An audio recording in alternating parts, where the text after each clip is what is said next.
ఏంటి మరి ఇంకెందుకు లేటు? గోదావరి జిల్లాలోనే కాదు రాష్ట్రంలోనే అరుదుగా జరిగే ఓ అద్భుత దృశ్యం చూడాలంటే ఈ సంక్రాంతికి ఒక్క ప్లేస్ చాలు.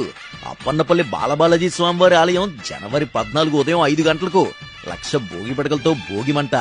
ఇది కేవలం మంట కాదు, సంప్రదాయం, ఆధ్యాత్మిక అనుభూతి, జీవితంలో ఒక్కసారైనా ఫీల్ అవ్వాల్సిన దృశ్యం.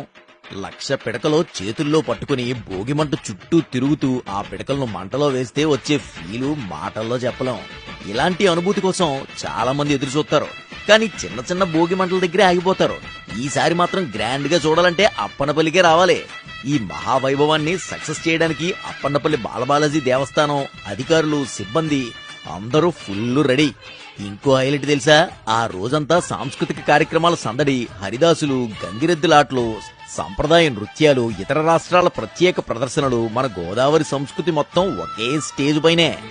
ఇంకా చెప్పాలంటే అప్పన్నపల్లి డెకరేషన్ అంటే ఓ బ్రాండ్. ఆలయం మొత్తం వెలుగులతో మెరిసిపోతుంది. డెకరేషన్